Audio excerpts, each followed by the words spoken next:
Good day and welcome to the Lifestyle Show. My name is Mafokate and I'm hanging out with Lebo Gunguluza. Ladies and gentlemen. Yeah. Finally. Yes, it's finally. Finally. Yes, it's finally. Lebo, I've known you for many years. It's like more than 30 years, I'm sure. I think it's a long time, Arthur. We've known each other for forever, basically. But you know what I find funny? You're always smiling. You're always working. Whenever somebody meets you, you're either going to pop out a business card or you're going to talk about this next deal that's about to happen. Why is that? Yeah, I think I grew up in a very entrepreneurial family. Okay, so for me, entrepreneurship has been just a natural phenomenon. So for me, I've always known that, look, as Black people, we're on our own. We're not going to wait for the next person to change your trajectory.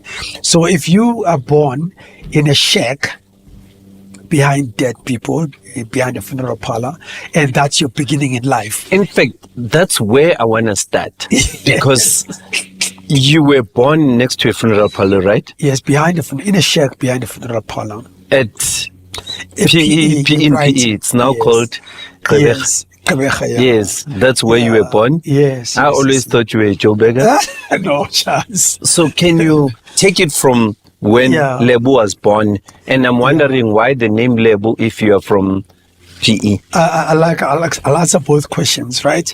So I was born behind a shack, right? And I was raised by a helper, basically, because my mother was studying in Durban and my father. So they raised me there. And I thought to myself, look, when I asked my question later on in life, okay, if I'm born in a situation like this and other people are born in better places, even if things were born the way because you have no control of where you are born, but at least you have control of where you're going to end up. So I always lived by that motto. So for me, it was very important to say, I want to end up in a better space than where I was put in. So most people always blame parents and blame society. I've never had a blame attitude. I've always known that as Black people, we never had favor. We're born in townships, we're born in shacks, but it does not mean that if you are born there, you must stay there. That's the first part. The second part of your answer is that my father was adopted by a Xhosa family. So he was not really Xhosa. But he's so... That's where the name comes from. Yes, the Lebo name. He was adopted by a Gunguluza family. So, and my mother was Soweto. So it was a father who's not really Xhosa, but was adopted by a Xhosa family. They met there because my father's family apparently is from the north and around the Botswana area, but we're not too sure about the details. Hey, when you're my relative, now I'm starting to get one.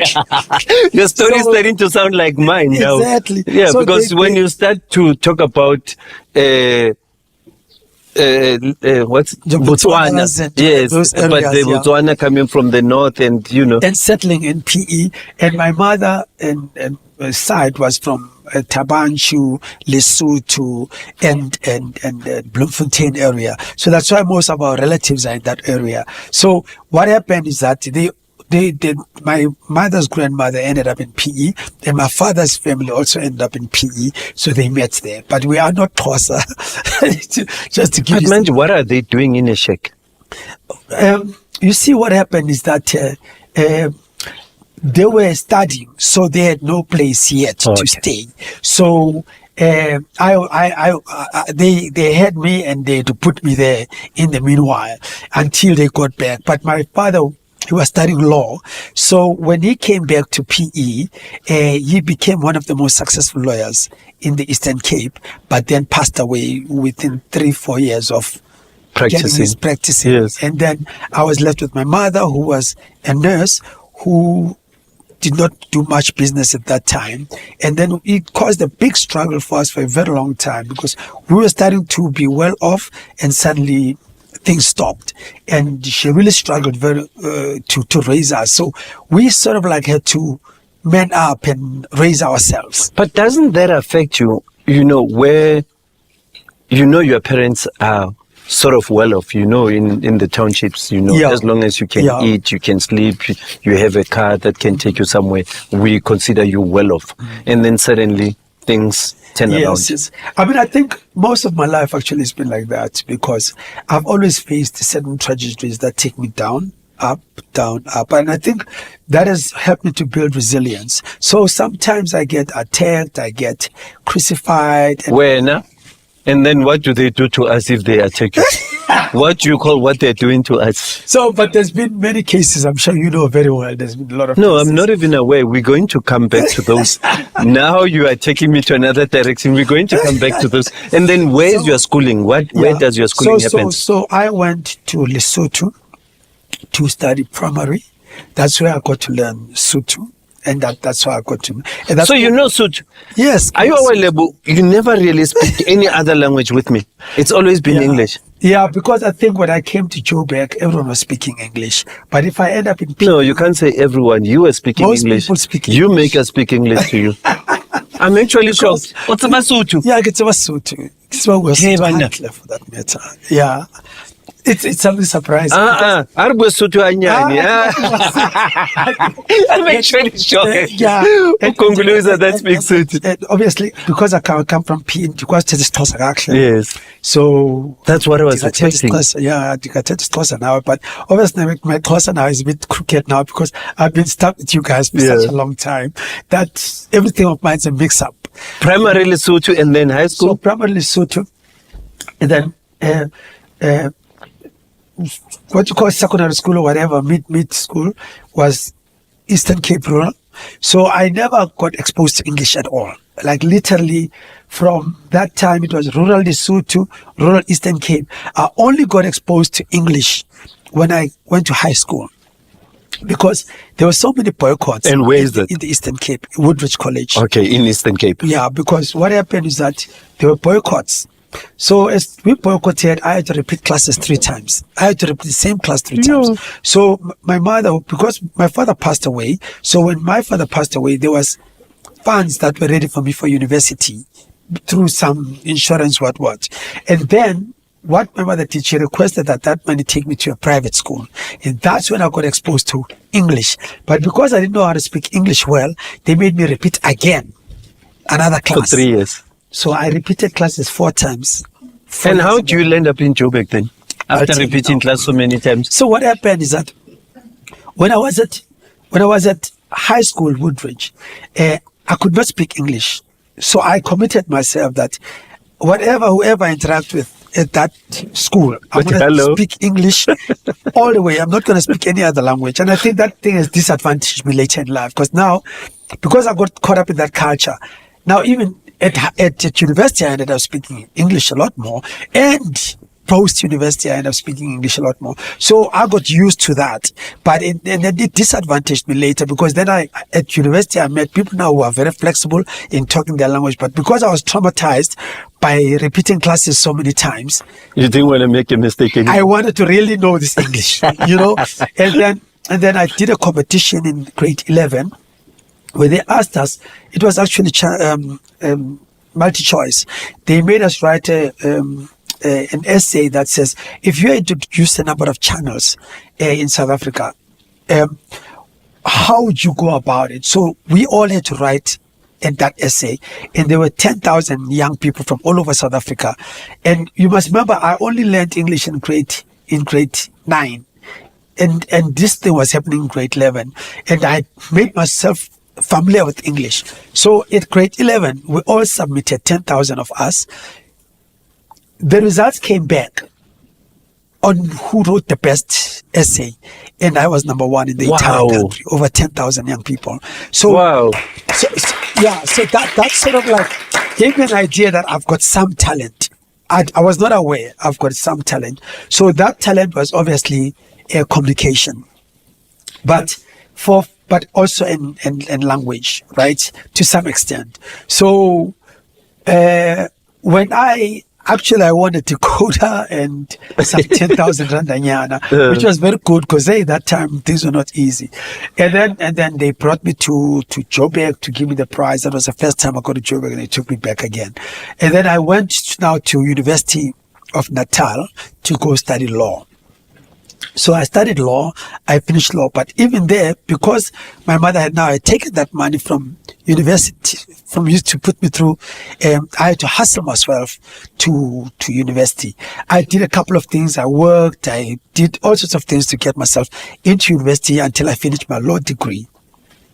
After my law degree, I came to Joburg. If you want to ask me when I came to Joburg. Yeah. And because I had done so well, I had 3 job offers.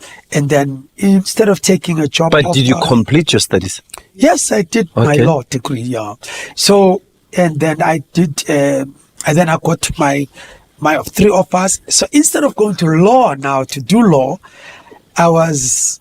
had an option to go to SABC, Cadbury, and FNB. So you applied to all these people? Yes. And I got accepted to a number of these options. So now you have to choose. I chose SABC.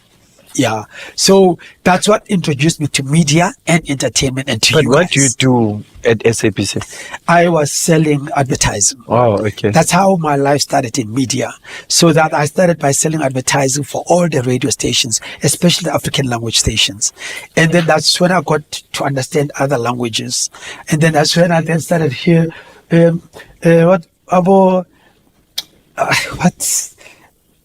Your songs now. So that's when I started hearing your songs, because now I was promoting you guys. I was telling people about the new culture of Kwaito, etc., etc. Started getting to know you guys very well. You become a show promoter. Yeah. Then from that African language stations, I then moved to Metro FM. As a brand manager, and then as a marketing manager. That's when I got to know all the Kwaito artists very well. I got involved with you guys, I'm with Guido and everyone else. And then after that, I wanted to understand broadcasting as a whole. So I went overseas for about a month to just study broadcasting, because I wanted to increase my... Where overseas? In Washington. Okay. So I went there just to study a bit of broadcasting, but I came back, and then on my way back, I got recruited by Head Boys Advertising, and then I worked for Head Boys Advertising. You was leading Head Boys. More Hair Pinching and them. Yeah. But it was not him alone. There was another. Yes. I worked Vundla. Yes. Yeah, Mr. Vundla's brother, the one who did Generations. So I worked with them after that. And then after that, I went to clubs, because I realized that I was forming a good relationship with brands like our SA Brewery and all of that. Let me ask you a question before you proceed. Yeah. Looking at advertising then, yes, and advertising now, yeah, and looking at those gurus like your Happy Njingilas, remember they were not dependent on social BEs and all these things. Yeah. They were actually going there as black companies influencing white companies, and having to compare Head Boys and our modern. I'm running an advertising agency now, but having to compare then and now. So there was a lot of curiosity from white agencies about the black market. So we used to have terms for the black market. So these things of the LSM 1 up to 5 up to 3. Those are new things. Yeah, they came through that era. But before it was like the black market, the market. So the township market. And then suddenly there were LSMs. Suddenly were the LSMs. But so when you got in, LSMs were not yet introduced. Were not there. Yeah, they were not there when we got introduced to the space. And also we had a lot of teaching about the black market, about how they behave, what they like, because advertising agencies were predominantly white. So we're the first black-owned advertising agency. Yes, that's why I'm saying most of us were inspired by Head Boys. Exactly. And, I would love to hear stories on how they actually made it during that era. As to compare now, everybody does an advantage, because at that time, most white executives respected them for what they did. So they were like the gurus of the black market. So every other brand wanted to engage with them to understand the black market. That's why they could draw interest from brands. And also when I was appointed, because I was marketing at Metro, my first task was to win the Metro FM account. So they said, you are running Metro FM in terms of marketing. We're a black agency. Why is Metro FM account being handled by some white agency? So then they said to me, your first job is to win that account. So that was my first job to do. Beautiful task. It was a beautiful task. Challenging. And I won it. Nice one. And they increased my salary. So it was nice. Then I had SA Brewery, Hush Puppies, a couple of accounts. But what I realized that there was a huge opportunity in South Africa, because I was getting a lot of alcohol from SA Brewery. So I used to throw a lot of parties at my house, because you get a lot of free alcohol. So I used to stay in Kelvin, and my house was biggish there, because now I was making a bit of money. So I put a lot of alcohol there, and then I used to throw parties every weekend. I thought, these people are enjoying this alcohol for free. I think I must charge these people. Yeah. So I went to go look for a place in Ilovo, like an empty restaurant, club, whatever. I approached those guys and I said, look, I've got a huge crowd, and I want to bring them to your establishment, because I can see you're not doing well, but I want to charge them. They said, okay, because you're not doing well anyway, it's fine. So I went into a deal with them. And you turned that place around. It was the hottest club ever at that time. Yeah. And it was the first club in the that era. Yeah, in Sandton, because all the clubs were at Hillbrow, Braamfontein. So I was the first person to bring clubbing experience for black people in the Sandton area. So it blew up, because people had never seen something like this. And then there was a DJ, his name was Tish Metes. Yes. He was a Metro FM, guys. He was a Metro FM DJ. Then he saw, I think it was 5FM. 5FM. 5FM. He saw was good. Exactly. So he saw this guy, he's making lots of money with this club. And he started opening a club just up the road. So my clients were very excited by like a DJ-owned club. Yeah. So I lost them. They went this way. Yeah. Now that's the thing with clubs. I've been in the club business for quite some time. And, in Gauteng, I'm actually surprised that certain clubs can even go beyond 12 months. Yeah, but I think in Joburg you have to run it and then go change the name. Yeah, change the name. And if you don't change the name, change the venue. Yeah. I've been in the clubbing business as well. It's crazy, that business. So that business was stressing me, because I've also, remember, it was Insomnia, and then there was the one in Sunning Hill that I opened, and then there was the one... what's the one in Sunning Hill? Yeah, I remember that. La Fekonyen, yeah, the Rivonia Road there. Like, you cannot believe. So I've opened some of the biggest clubs at that time, and then after that, I decided, you know what, the clubbing business is stressing me. And I made a deal with myself that by 25, I want to become a millionaire. So I said to myself, no, this clubbing business is not going to take me to that space very quickly. So I did that thing, that event called the Kwaito Storm. Remember? Yeah. Yes. So the Kwaito Storm was in partnership with... But that was huge. Yes. With Smirnoff, ne? With Smirnoff. Yes. That was me, right? With Thabo Stefan. Yes, I know there were white people as well. Because I went to go, they were doing some white events there. Yes, in fact, they used to do white events, and then suddenly they are quiet, and then we are thinking, who brought these guys into... Yes.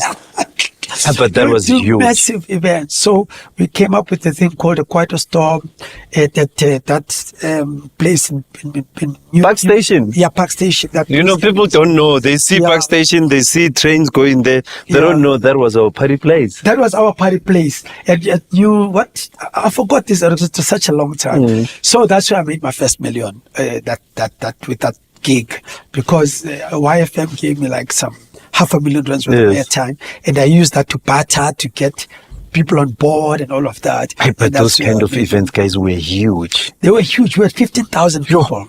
15,000 people, and after that I tried to do. And I think it was underground, because it was at the parking station. There was the one that it was an old station, and then they made us go underground. There was those underground, but there was that venue that way I Yes. did the Quiet Storm. I still remember my flyer, but I don't have it here with me. But Fresh, DJ Fresh actually sent me that flyer. And remember, I that time I was managing DJ Fresh, Fat Joe, I was managing Abo, Andile, and so I took all the artists that. So what you I was do, you get managing. 1 million rand. Eh? What you do after getting 1 million rand? Remember, money makes you big-headed. I was financially illiterate that time. It was my first ever 1.5 million to make. I was completely illiterate about And that was then. That was then. Imagine 1 million rand then. Yeah. I think it was 97 or 98. Oh, it was fine. Or It was a long 96, time. Yeah, just around 97, 98, yeah. So I was one of the youngest people to make that kind of money. And then there was interest from a couple of television channels that say, we see that you're driving a Porsche. You are so young to drive a Porsche. There's no black guy who's driving a Porsche in Joburg, and you are so young. Because I bought a Porsche and I tried to set up a studio so that I can also record artists, because I wanted artists to record with me instead of other people. I did not know what I was doing, so I lost a lot of money there. But within a year I was broke. Yeah, I was completely broke. Yeah. I was. And which year is this? Around? Yeah, around those 1999, 90 what? Late 90s. Yeah, I was like, then I went to go get a place. I stayed squatted with my cousin brother there, who was And working. you're jobless now. Yeah, I was jobless and I was broke. So I went to CNA to go read about how to sustain money, how to be rich again, all of that. So I read books. So from are you Richard Branson. also one of those that used to go to CNA and bookstores to read And I'd be business chased away. books? Yes, And me I'd be too. chased away, go change clothes, Yes. come back, read again, chased. Because I wanted to know what's the difference between myself and your Richard Branson and your And there would be a section of business books, and then there's I want to leadership. read, yes. And then you what- go to leaderships, you think, this one's too depressing. too depressing. Yeah, no. So- I just want to understand, how do I make money? How do I retain the money? Yes. How do I get better? So I learned a couple of lessons, which some of the lessons I do share in my book, even though they're old lessons, but I do share them in my book. They are we different need to books. go Yeah. deep into this, but Yes. I'm just trying to understand the person that Lebo is, because a lot of people would say, why is he being interviewed? Who is he? Yeah. And you have inspired a lot of us in business. I course. mean, people don't understand that you made me sit with Cyril Ramaphosa because before he was a president. Yes. I was sitting with the late President de Klerk, Yes. and I had to receive an award that Yes. was given by Cyril Ramaphosa. that's- People don't even know those I'll things, come to and where- you made it happen. I'll come to where I brought you on board. Yeah. Because the people don't know this history. Right? Yeah. So what happened is that when I learned what I learned in those books, and then because I could see that the entertainment market was very fickle. So you'd spend money and the people don't pitch up. So I thought this is very unstable. So I made a decision that from those books that corporate is a bit more stable, people pay you in advance, and, right? So I read and I realized that they said there are certain things that I learned in the book that made me think differently about business. And obviously one of them is that you've got to have sustainable clientele, and you've got to have repeat clientele that also pays you upfront, and that trusts you, and that trusts your business. Now, a club guy who comes to a club is going to get drunk next to you, is not going to feel like going to you again. So it's a different type of mentality. So what happened is that I then decided, let me go and own media, because I wanted to own something that I already have an understanding with. So I knew that radio, I can't own radio, it's too expensive. I can't own television, it's too expensive.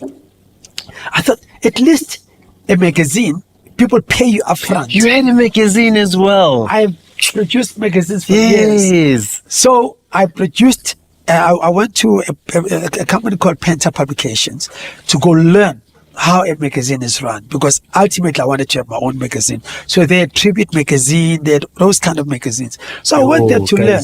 And I told myself that, okay, You I'm gonna remember how respected Tribute magazine was? Listen, it was the best black magazine. excellence. That's why I'm big on black excellence, because I've always been in places where black excellence has prevailed.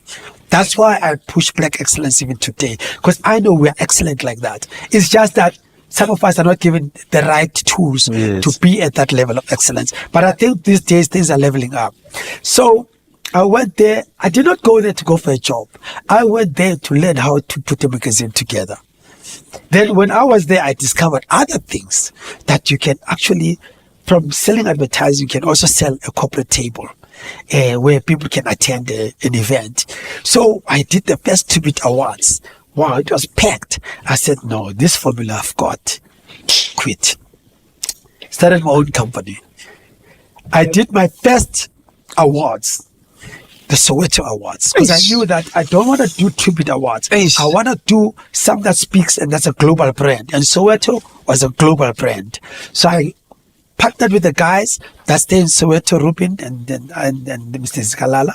I said, I want to put these awards together. Yes. I partnered with them. I said, let's put these awards together. I know the exact formula on how to do these things. Do you know that we had 1,400 people in those awards? And the first award was where? The place? Sandton Convention Center. Then? Yes. We were the first black major event at Sandton Convention Center. 1,004. The top of the top echelons were Kaiser with Daung, we were awarding them. And we also invited you to come. And then I missed him. I don't know. I think you were very smart in choosing the brand Soweto. Yes. And I think that's what made everybody from white to black, everybody to be interested. To the awards. You know. Yes. We had all the companies buying tables there. So I understood the formula. So I hosted the Soweto Awards. It was the biggest event at that time. And then there were politics about why this award is happening in Sandton. But they didn't know that I'm chasing after white money. I wanted white money to host a big black thing. You understand? And that thing made. And you can't take them there. You have to bring them. The white people are scared to go to the church at that time. I remember. So Vuvuzela was there giving awards, and I think I wanted him to perform the following year. And then the following year, I wanted more people. Then I started the Eastern Cape Awards. Then I started the But Western wait a Cape minute. Awards. Soweto Awards were very credible. Even though somebody broke my award, I think the leg, the guy, it's Makubone, killing Hector Peterson. Yeah. So the leg is like broken a bit. Yeah. So you must come fix it. Was Hector Peterson, I think, holding. That's why I value that award so much. I mean, thank you so much. It's even in my sitting room now as we speak. I value it so much. I wish you had brought it here. But why did you stop the Soweto Awards? Okay, so when we did the awards, now there were a whole lot of politics. Why is it in Sandton and all of that? But by that time, my partners, there was also a power struggle in between with my partners, and also there were politics. And I thought, you know what, let me leave the politics and let me tone down. Let me start the Eastern Cape Awards. So the Eastern Cape Awards ran for a good 9 years. But wouldn't you say also, you are just like me, you easily get bored? Yes. You are way too creative for repetition of the same thing. Yes, if it's not funded, why not try something else? Exactly. So I think for me, so you went to the. I did the Soweto. After the Soweto, I did the Eastern Cape Awards, and I did the thing, and then I proposed the Metro FM Awards to the then. The Eastern Cape. How many years did they run for? For 9 years. Oh, at least there you sustained. Yes. 9 years in Ghana. So 9 years in Ghana, at least. 9 years in Ghana. So then I decided, let me introduce that previous, before Romeo Kumalo, there was Mr. Mapipa, who was the Metro FM manager at that time. I introduced him, why don't you do the Metro FM Awards? Because I know the formula. So I presented it, and the person who then took on it, I think Romeo or Leslie. Yeah. Leslie, I'm not sure who. Then someone activated the Metro FM Awards, because I used to work for Metro FM. Yes. So I thought, why not propose? Because you are now used to these awards things. That's how the Metro FM Awards came. But someone obviously packaged it and repackaged it, and it came to Metro FM Awards. And then later on in life, I then proposed to do the Metro FM Awards magazine. Yes, you would give it to us. I produced magazines for the Metro FM Awards, for the SAFTAs, for all the different award ceremonies in the country. And I think most people don't know this story about me, but that's how I built a very big brand. Then I went to Dragon's Den. After that space of the media, and then I went to Dragon's Den. So Dragon's Den then got me involved into what you call investment, which is where you are right now. Oh, you've already moved again. Yes. Because when you move, you don't stay. So and you also had another one. Was it GM? Yeah. So GEM Group or something. Yeah. I still have the business card. Gunguluza Enterprises and Media Group. Because I started media, but then I wanted to invest in a variety of enterprises. So as part of that opportunity, I started a thing called 12-12-12. But that came after a while. What's 12-12-12? I would recruit 12 entrepreneurs to invest in them and build them for 12 months to run 12 companies. It was part of my social responsibility. Because every time somebody says 12-12-12, I think of my daughter. She was born 2012, the 12th of the 12th month. That's actually crazy. That's when I actually launched 12-12-12. So you must bring back that concept. What an amazing thing. So on the 12th December 2012, that's when I launched the 12-12-12 program. And that's when my daughter was born. Can you imagine, guys? So we were both I told you, me and you. WhatsApp group. So yeah, and I think for me, it was to empower, because I just felt that I wanted to share my experience in building businesses to 12 entrepreneurs over 12 months each when they ran 12 companies. And that's when I came up with the 12-12-12. And I did that for 5 years. Okay, I invested a couple of millions in it. I think about 8.6 million in the program over those 5 years. By that time, I was a Dragon. What's Dragon about?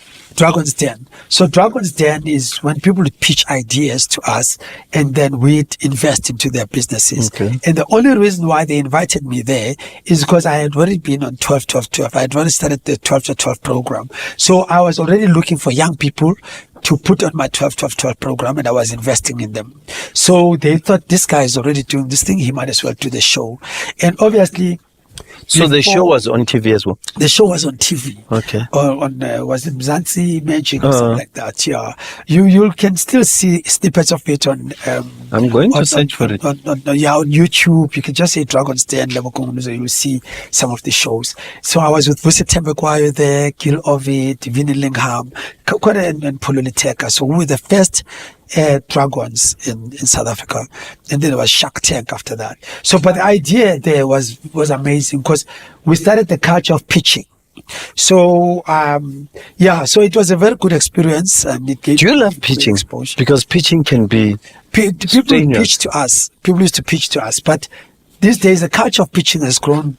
The thing is, with all the things that you have done, all of them are about pitching. Yeah, and I'm asking you this question because it can be very painful and strenuous as well. Yeah, because you pitch, and what if you don't win? Or you pitch and your ideas used, know it's your idea. Yeah, it's exactly. So it happens, and the people used to ask us a lot those days, if I'm pitching, what if someone else steals my idea? Then you have no control. But I've always said to people that, you see, everyone has got ideas in the world. Even drunkards in a tavern, they'll tell you of 20,000 ideas, because ideas are just ideas, and ideas are everywhere. The problem with ideas is that if you don't have a strategy for great execution, then idea is useless. So execution is much more powerful than the idea. So we can both have the same idea, but if I execute, I like calling it implementation. Execution, yeah. You can think about things, because all of us think about things. Exactly. Yeah, exactly. But the sooner you execute it. Yeah, I always say to people, God brings the ideas to the world like this, probably around the same time. You'll find that 20, 30 people have got the same idea. And that's why they always say, there's no original idea in the world. You could think of something that you think is great, Google it, trust me, some guy in London, some guy is already running with it. So ideas come to the world like this from the higher above. And then the quicker you execute, the quicker you'll have the benefit of that idea. But that's why even things like Mark Zuckerberg, it's because they executed quickly. Yeah. That's why you find that they're at the forefront. I mean, if you look at your Facebook. Yes. There used to be something called Mix It and About whatever. space, Space. What happened to space? There's a lot, but it's all about execution. And when you look at it, people would think, no, Facebook and them were, but there used to be space, there used to be... Exactly. And also people have got lots of music ideas. There's so many songs that are out there that get produced every year. So I always say to people, there's three things. It's strategy. You know, you need to have strategy. You need to have structure. You know, so if you don't have a structure around what you do, so the nice thing about you is that you always had structure. Then you have to have systems. So if you don't have a system, so it's strategy, structure, and systems. Yeah. So if you don't have those three things, it's difficult to execute, because then who executes? So let's break it down nicely so that people that are here can actually understand what you're saying. So when you have a business, right? If the idea is such that it has to get to a certain level, you need to put a group of people that must execute. That means that is structure. So you need to have the person who heads the team, the person who's technical, the person. So you have to have structure that is built to execute that. Then after that, you have. So you started with the strategy. Yeah. You create the structure. No. You start with strategy. Okay. And then you set up structure. Yes. And then you set up systems. So strategy is to say, where are you going? What is this about? You refine the focus, because without a strategy, you can't focus. You'll be all over the place. So you have to have strategy first to say, this is where I'm going. Because sometimes in life, like for example, one of my businesses is called Lux and Pie. Now, we sell tickets for a living. Okay. Now, we could sell any tickets. We could sell general tickets, we could sell VIP tickets, we could sell sports tickets, we could sell any tickets. But you have to have a focal area and say, this is what we are doing and this is what we're going to stick to. So we specialize strictly in VIP ticketing. And we also have sectors that we sell. We sell for sports, music, and hospitality space only. So you have to refine where your strength is at. And you have to be very focused, because if you're not focused, you're going to be everywhere and you're not going to make money. And you need to know exactly how the money is going to be made. That's the strategy. Then after you have strategy, then you put people in place to support that strategy. Now, people are temporary. People come and go. So that's a problem. So if people come and go, that means you must do what? You must automate, which means a system. That means that if so-and-so was working in the accounts department and they get sick, or God forbid anything happens to them, the system must be able to carry on without that person. In fact, the system of your business must carry on even without Arthur. There is no way the system, a company. I love what you just said. I love what you just said. I say that every day to guys. I say to them every day that, guys, what if something happens to me? Exactly. Because you put a system in place. Because but these people, why are they stopping the vision? Why are they stopping the dream? You must be able to go to London for 3-4 weeks. But you come back, the company still runs. Yes. And what white people have done, they've done that systems. Very well. They've put systems and automation in place. And so meaning, actually, systems is supposed to even be number 2. No, but you see, you have to have people that have to implement first. You understand? But wouldn't system then fall under strategy? Yeah, no. There's different. Or they alternate. Yeah, they alternate, because there's variables in between. But the most important thing is that once you put certain people, like for example, it's difficult to have system if you don't know that this is what you need. Do you get what I'm saying? So strategy has to come first, because you need to know what you need first before you can appoint the right technical guy to put that system and to automate. Are you trying to tell me all these things are in this book? They're all in there. The art of entrepreneurship. You understand? So those 3 S's, not the S's. Mastering the journey from idea to impact. Exactly, to impact. Because also business, must remember, business is not always about profit. The reason why you are in business is to make a change. Like there's a very good example about Richard Branson. Richard Branson was treated very badly on the British Airways. Right? And then it decided, you know what? I'm going to start my own airline, and my own airline must have 1, 2, 3, because British Airways lacks that. So he then started an airline because he was frustrated with British Airways. So sometimes when you are starting a business, you are trying to resolve social ills. You are trying to fill in gaps that are not in there. fact, what you just mentioned, I say it all the time, in this room, that a business exists to solve problems. A problem, yes. And people don't understand. They think a business, you create it to make profit. No. Firstly, it's to solve a problem. Exactly. Where is the problem? Exactly. Why do you have the lifestyle league when there are so many online platforms? What makes you create that? Yeah. I'm seeing a gap, and the gap is there are game changers like Lebo Gunguluza that are not documented. Yeah. And the only thing that we see is when What people are say. bashed, Exactly. or People when are it's a bashed. laughing matter, Exactly. or when it's comedy. Exactly. But how do we change people's lives? Exactly. Because you're trying to solve that problem. So you are changing. You are changing the problem of narrative. So you want to change people a narrative of certain entrepreneurs, because people create their own views and own narratives, which sometimes are extremely incorrect. But when you are saying, let's correct that, because let's give people a platform. Let's not worry about numbers. The numbers will come. There is a big market out there of sensible people that understands what they need.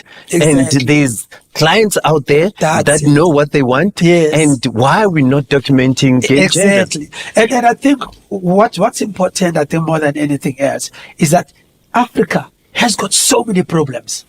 So that's where entrepreneurship should be thriving.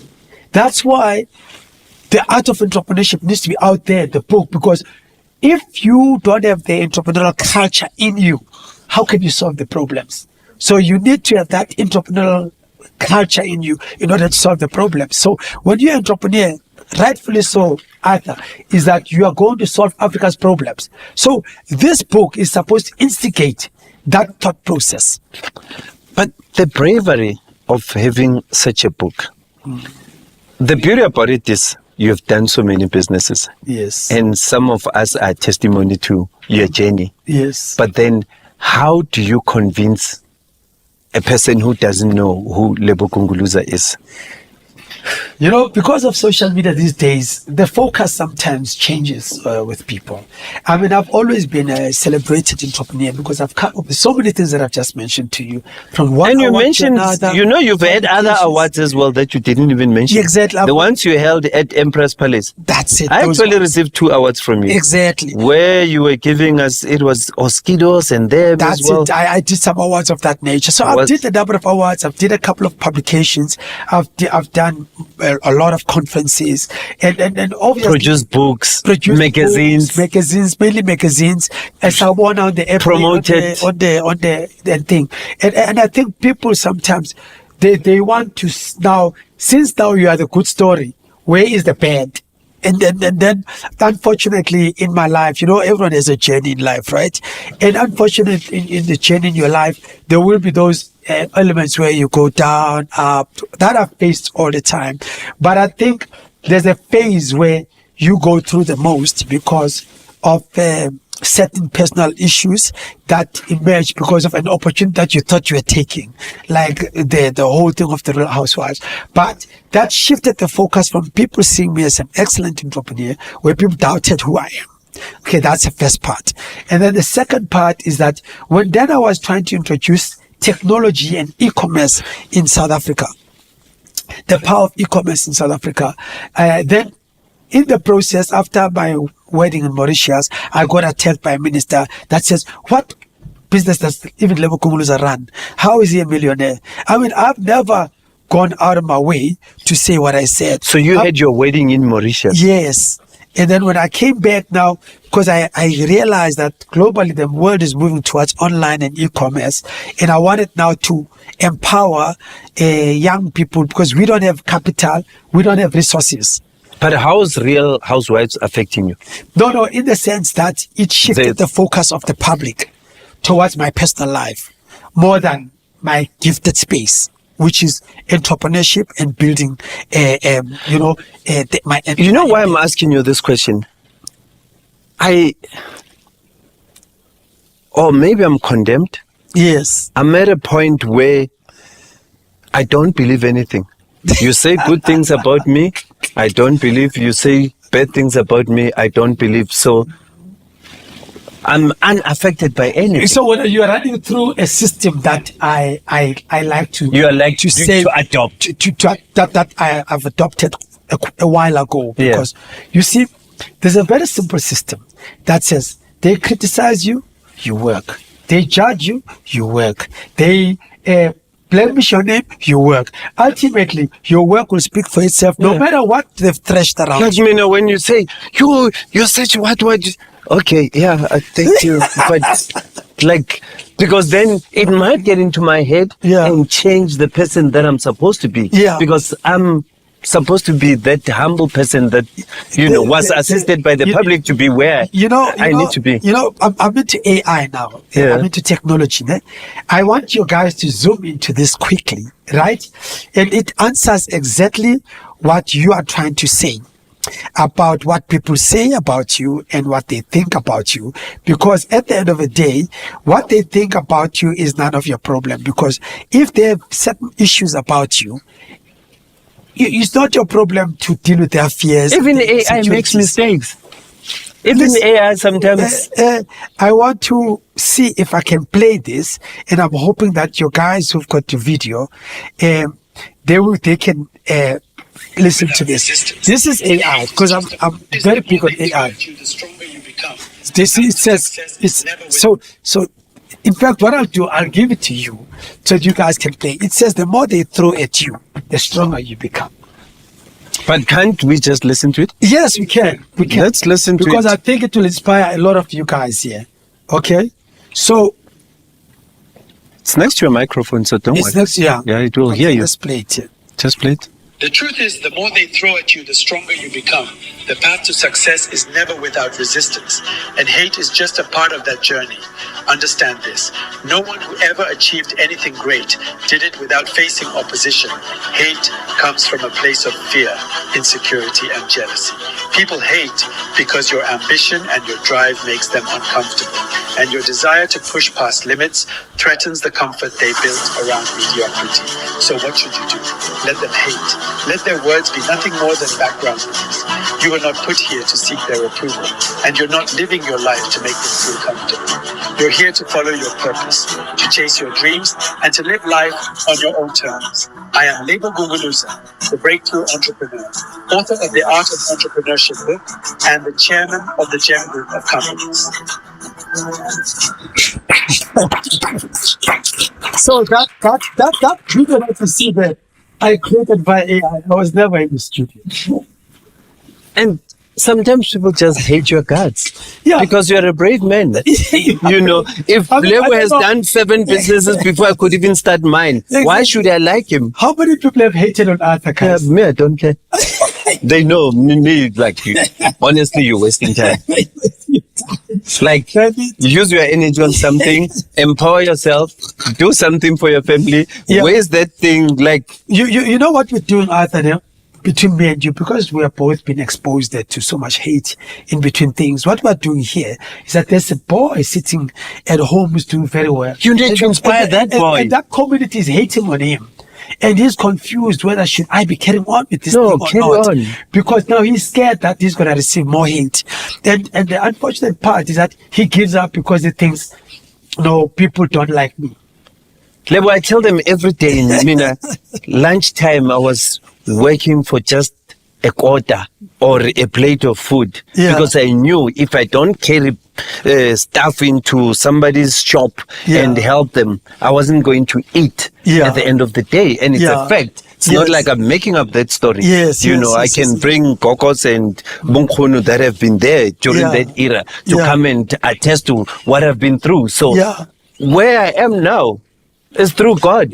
And it's through the motivation of other people that came before me. So I need to inspire people. Yeah. Hence, this is very important. So Arthur, at this point in time in your life and in your way of thinking, you are now at a level where you're unstoppable.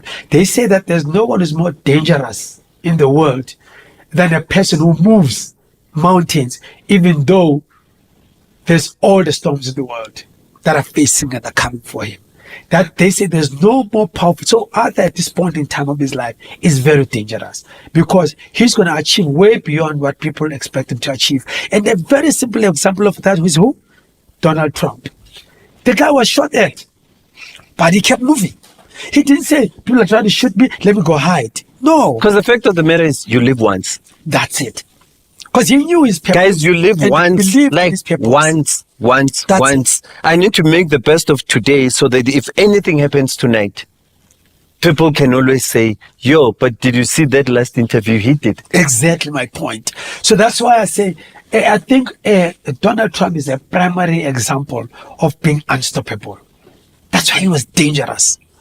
And then when he reached the top of being a president, he's even more dangerous than before. Because now people fear him now and respect him too much because they know what he's been through to get to where he was. And other people, the problem is that they give up.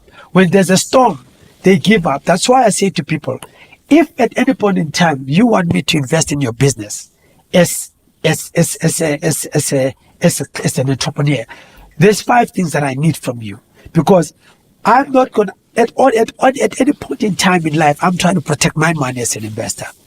So I always say, firstly, you have to make sure that your idea that you are coming with is firstly an idea that is unique and different from everyone else. Because if you are doing something similar to everyone else, people are going to come after you. Secondly, there must be systems in place to support that idea or technologies in place to support that idea so that if anything happens to you, that idea still lives on beyond you. Thirdly, your target market must move beyond borders. I don't want to invest in a business where if you say I'm opening a tuck shop here, right?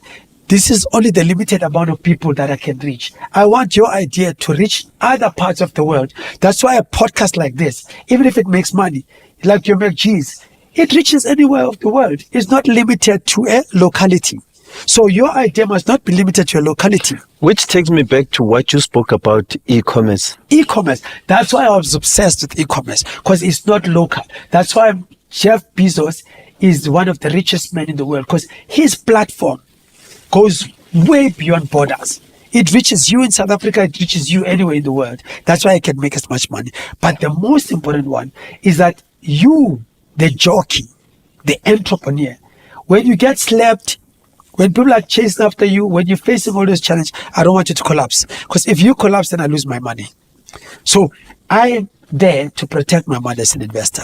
So I want you, if Arthur is starting this business, he better not collapse if I put 100,000 behind this thing. He must do whatever it takes to build it to a level where I get my money back and beyond. And the business must live beyond him. Yo, guys. Yo, I'm stunned and I'm sitting here and I'm thinking, okay, people might be sitting there thinking, okay, he's got this book, right? But where is he going to sell this book? How is he going to sell this book? This book obviously reflects his journey. I'm inspired by his journey. But where do I get this book? Okay, so the book hardly talks about me, by the way. So the book, probably only 3 pages talk about me because I don't want the focus to be about me. Okay, I want the book to focus on the tools that create great entrepreneurs that make impact. So the book talks about a variety of things. It talks about how to build a strong team. Remember, part of structure, how to build a strong team, how to use technology, how to leverage technology to build your business, how to leverage AI to build your business, how to give back. Because when you give back to your community, you receive more love and there's a spiritual element to it. Okay, so there's a lot of factors that are in the book that discuss things that build you as a person. How do you build your personal brand? You know, how do you, against all odds, you still continue when things are failing? How do you continue? So the book talks about all of those things. Now, for me, the strategy with the book is not to put it is what you call it, the book places, what do you call it? Your bookstores. Your bookstores. No, that's not my strategy. Remember, I spoke about strategy. It's not my strategy. My strategy is very simple. My book must reach as many ESD managers that can give it and buy it on behalf of entrepreneurs who can afford to buy it. The book must reach as many of the youth in university so they can read about this book, so that when they leave university, they can at least start their own businesses if they're not getting jobs. I like what you're saying, because there's this book that business students all over the country read. Yeah. And I think it was written by, it's either white guy or white guys in the country. So you see... Robert Kiyosaki. I was about to come to Robert Kiyosaki. Yeah. But you see this one being that one. The one I'm talking about is a South African version. Oh, it's a South African. Robert Kiyosaki's model is very brilliant. And I always say to people, and correct me if I'm wrong, he's not actually selling property. He's selling a book. Exactly. He's selling motivation. Yeah, he's selling a certain vision. Yeah. And people look at him and think he's just selling property. Maybe he sells financial literacy. I think I would say exactly. More. Yeah. Because once you start going to other books, he always explains concepts of financial, how to acquire an asset, how to sell, how not to lose, how not to do this. So he's at that level, right? So and I think it's a good book, because financial literacy is what made me get into trouble. You're right. All of us get into trouble because of that. So would you consider yourself a business, we would call them motivational speaker, but it's not, I'm just an entrepreneur on a mission to empower African entrepreneurs. Yes, because I was going to say that I think that's the route you should take. Yeah, so that's my mission. So whoever says whatever, I don't even care. But I don't even care about the car I drive these days. I don't care about anything. I'm just an entrepreneur who's on a mission to empower African entrepreneurs. I'm on a mission to change the African trajectory. We are the last in line when it comes to wealth building, when it comes to generational wealth, when it comes to legacy. If you look at any entrepreneur like that has been rich in the township, what happens to him is that when he passes away, when people are crying at a funeral, they're not crying because they've lost this thing. They're crying because they also are not getting anything out of this person, because everything was on his name. It was not under the company. I'm glad you're mentioning that. Yeah. I said that in some group and people were offended. No. I said, I know of the Maponyas. Yes. I know of the Kunenes. Yeah. I know of the Kozas. Yeah. I know of the Mutsepes. Yeah. I know of the Mtauns. Out of these few, how many more can you mention that can be sustainable beyond? Because I don't even know how these ones would fare should the founders... So let me give you an idea here. I think it's very important that everyone that's here understands what's going on. You see, Jewish people have got a very focused on what you call generational wealth. Okay? So even when they gift you, when you get married, Tina, we give our people and they get married couches, chairs, whatever. But they gift you with stocks, they gift you with businesses. They say, Jonathan, now you are married, take over this business. We've been running this business one generation after another. So when you take over that business, you're not taking a business and putting it in your name. No, you are running the business. But the ownership is on a trust, is owned by a trust that provides a generational opportunity. So you are taking a business to run it. That's why you'll find that in London, you see these guys have been shoemakers forever. And that shoemaker business moves one generation after another because they've got what you call a legacy program. So if that business is generating 100 million, the other one takes it over, the kids are learning to be better CAs and better what, they take the business to the next level. The next generation takes the business until it becomes a Gucci, until it becomes a Louis Vuitton, until it becomes whatever over the years. So it's difficult to build a global brand over one generation. Difficult, very difficult. Or even if you can do it on one generation, the sustainability But then how do you change that amongst blacks? So part of the book talks about that. We talk about which chapter is that? Intergeneration, the last one. Okay. The last Yes, one. yes. It talks about a zero loss strategy, which means building generational wealth. How to build, that means how to set up your business so that it's not recorded on your name. Mm-hmm. So what happens is that most of us, we're obsessed with ownership. Hey, I own this company. So you want your name to show that you own the company. But what happens when you go? Exactly. So it dies with you. It goes with you to the grave. But if you set up a trust and you set up a holding company, then the holding company has got other companies in between. Then the company lives beyond you. So when you are dying just as a body, and nothing more than just a body, but the business carries on. Do you understand? So what I'm trying to say is that most of us, when our rich entrepreneurs die, they die with the business.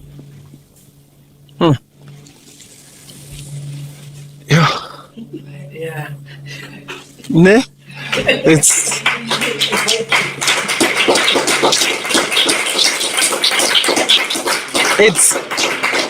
It's painful, and I try every day to preach what you're preaching. But I feel like it's only platforms like this that can actually make people understand our frustration, because we've been there, we've lived, and we did make it at some point in life. And now that, God has protected us up to this far, why can't we just impart the knowledge to somebody that might take it at an early age? Exactly. Because with us, it had to be through experiences and tough experiences. Tough experiences. I mean, the businesses that I've chosen are very deliberate businesses. I didn't choose businesses where I say I want to make money. Trust me, that's not my way of choosing a business. It's always passion first. I'm always choosing a business that changes a certain situation. Yeah. For example, Izani Capital. Izani Capital provides short-term Hey, finance. Marwena, I've got too many business cards of yours. But they make a particular impact on the area. So, for example, Izani Capital is very simple. Most entrepreneurs, they get tenders from government, they get opportunity from government, but the problem is that they don't have enough money to execute on that contract, on that purchase order, on that tender. So what we do, we give them short-term financing. So short-term financing for me is good, because in the past I used to invest in companies. Now the problem with investing in companies is that you invest in that company, you don't know when that company will ever make money.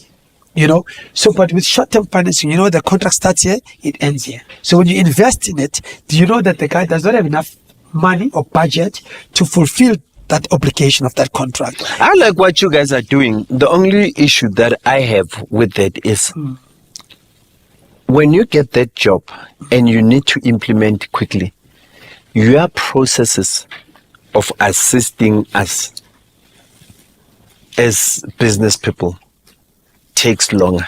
I'm not other people, right? I don't know what other people do, but there are a lot of companies that are doing what I do in terms of purchase order financing. But me, I come in as your partner. So I go in, because the problem, other people, they do it in a structured way. They say, no, we take a 5%, we take a 10%. I don't do that. I come in, you say, okay, I've got this purchase order. I've got it, like during COVID, there was a company that needed to deliver certain deliverables, right? To a particular space. So we knew that it definitely does not have that money. We helped them deliver. We arranged the transportation, everything. He delivered, he invoiced. Then we went into a split with, okay, there are 3 parties involved here. It's 1, 2, 3. So you are the major party. You get the bulk. You give us the quarter each. You take half. So it's always based on a relationship, because we are there to help African entrepreneurs to fulfill obligations and not be limited by capital.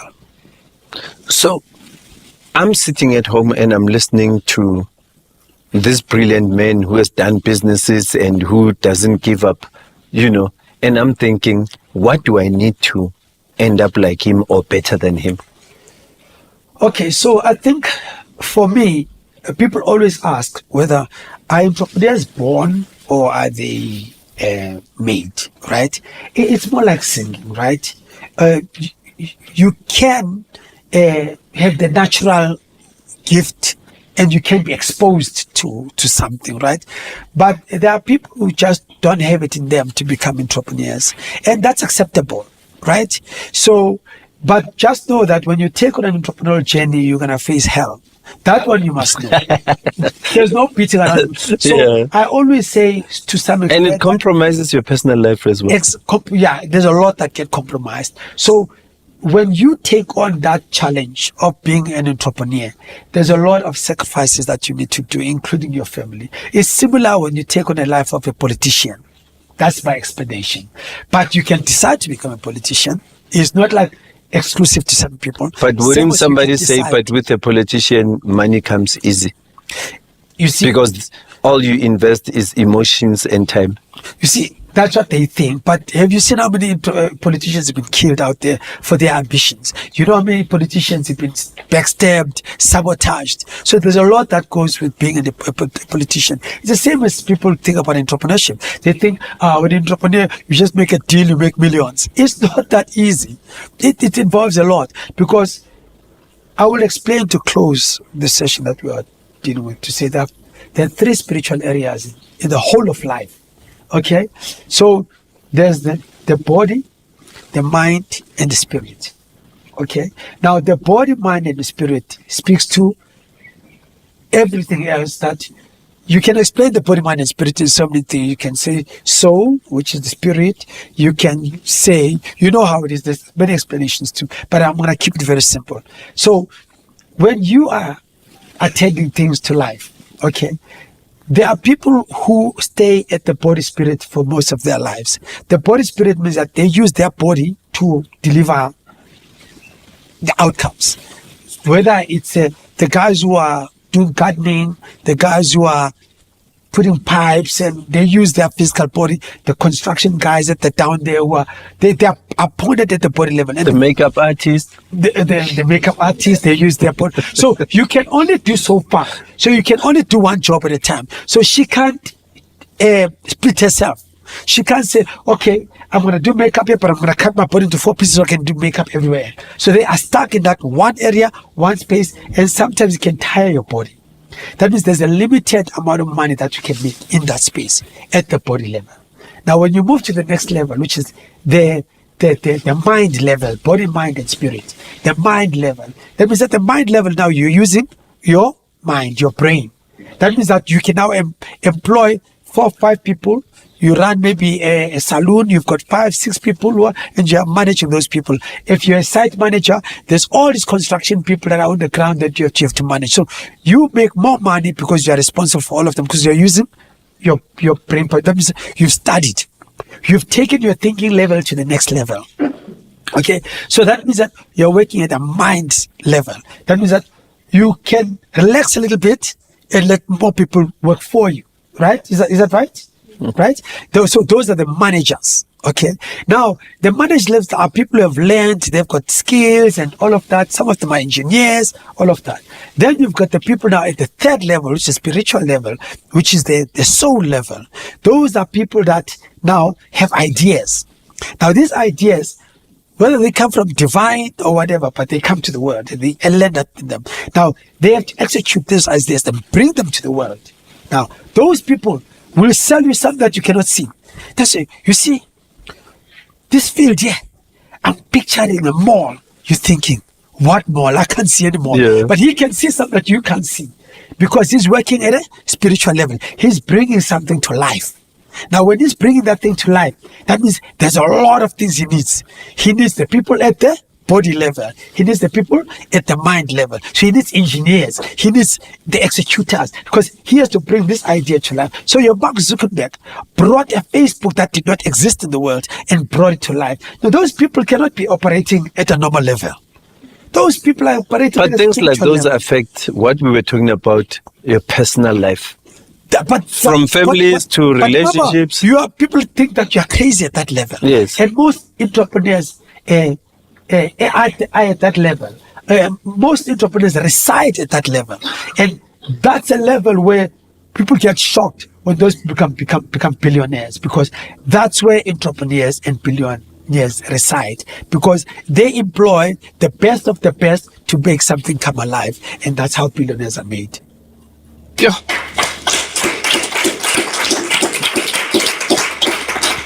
Okay. The vision for this book. I know it must be in offices, it must be in schools, in homes. How do they get it? Yes. And how much is it? So again, back to my strategy, right? So the intention is not to make it available yet. Just like, you've got Gucci that's not all over the place and Louis Vuitton. So it does go for 600 for anyone, but you have to go online to get it. And we always have limited stock because we've kept stock for this ecosystem that we are working on. So we are printing on the ecosystem, targeted at EST managers, CSI managers, because they can get it to the public quicker, because it costs a lot of money to put a book that's got 400, because it's that's thick. got 400 pages. This is thick. So yeah, it's got 400 pages. So it's got enough to get you kickstarted, to inspire you, and also to give you enough thinking capability to start a business. Okay, so you have an opportunity for now to obviously contact our team. I think your team can share, but we want to make sure that it's all over Africa. That's the most important thing, because I've built this book and I've put this book together for the African child to have a better chance in starting their own successful business that goes generation after generation, so that you become the next Gucci, you become the next Louis Vuitton, you become the next Nike, you become the next what. You mentioned in the book analyzing the South African business market. Yeah. And what would you say are your findings? So, because once you start mentioning those things, one would look at, brands like Drip and the problems they go through. Yes. But there used to be location culture, those kind of things. What are your findings? Okay, so what we did in the book, we investigated. Pick n Pay is a local brand. Yes. ShopRite is a local brand. Yeah. So there's lots of opportunities. Yes. Remember, your issue is to solve a challenge. So let's say, what was Batu's trying to solve? Batu in his statement says, I realized that there's no African brand of sneakers. We're always wearing these American brands. So I want to create a brand that a young person can identify to and say, this is now made by us, for us. That was basically his ethos, right? Now, that thing requires a bit of skill, Batu, I don't know if you know Batu's history. He studied overseas and he did accounting, so he's got a very strong accounting behind him. So there are a certain number of skills that you need to acquire to give you strength to build your thing long term. That means that you have to continuously be educating yourself and learning. And that's what Batu does very well. Unlike other people maybe who thought they're just going to let their entrepreneurial nature take over. But you need a lot of technical skills. You need a lot of support systems. You need a lot of structure. You need a lot of systems to put in place to make it happen. So unfortunately, some of the entrepreneurs failed in those levels, whether they failed with structure, they failed with systems, or they failed with strategy. How important is education in terms of business? And education doesn't mean going to school, but it's understanding, the three S's that you just mentioned. I'll explain education. I think this is very important, what I'm going to explain to you. Okay. So you must remember, education is historical data. Knowledge is current data.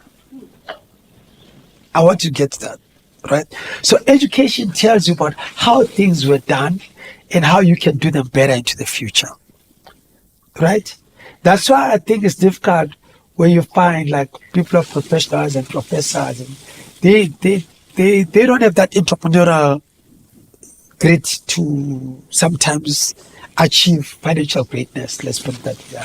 And I want to be very careful with the words that I use.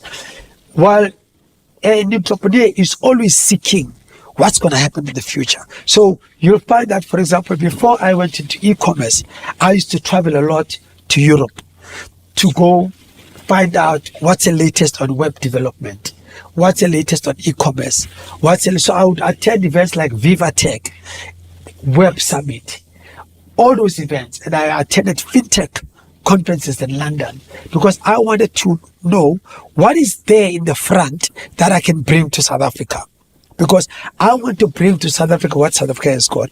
I'll make the last example of what I'm trying to explain to you. before Vodacom came into the country, right, there was Telkom, right? So these two white boy entrepreneurs, they want to just go visit in London. When they arrived in London, they realized that there's a Vodafone here with a cell phone company. People are on cell phones, guys. But we're still stuck in the Telkom mode where we have physical phones that are, you have to be at home to receive your call. Now, these guys said, wow, this is amazing. They then approached Vodafone and say, Vodafone, would you be interested for us to really take this idea, this business to Africa and to South Africa? Vodafone said, yes, of course. Okay, can we go talk to a local phone manufacturer in South Africa, a provider? They then approached Telkom, say, Telkom, you are way behind. We need to take you forward. Can you give us the right and the mandate to strike a deal between you and Vodafone? Then guess what? They went. They combined Vodafone and Telkom, and they became, so Vodafone was a shareholder, Telkom was a shareholder, they became a shareholder in between. And they established what they call Vodacom. So it's Com from Telkom and Voda from Vodafone, and that's how Vodacom was established. And they became the shareholders of Vodacom. And today they are billionaires, and they've never spent a cent to achieve that. They just spent on travel money. And great thinking. And great thinking. So sometimes you overthink entrepreneurship. Wow. Lebo, me and you can talk and talk and talk. You know, I become passionate when somebody starts talking business. You know, that's the reason you are here, was to discuss business, because sometimes people need to understand this history of what business people go through. You know, people need to know. Like you said, it's educational. You know, and so sometimes you don't need all the resources in the world. You just need the right thinking. And that's what the book is about, is to channel you to the right thinking. Thank you, Arthur. Yeah. Any last words? Right thinking. Right thinking. Yeah. That was Lebo Gunguluza for you. And please, let's not stop supporting entrepreneurship. And here's the book, The Art of Entrepreneurship by Lebo Gunguluza. Please go out there and support it. I'm buying myself a copy as of today. And I'm going to read it. I've been browsing through, and there are things that I've picked up that I still need to learn. Unfortunately, in business, you don't stop learning. You learn forever. Hence, he's done so many businesses. Lebo Gunguluza. Thank you, Arthur. Mafokate. Well done with the show. It's a beautiful show, and I think it sets a tone for strong conversations. Thank you. Thank you.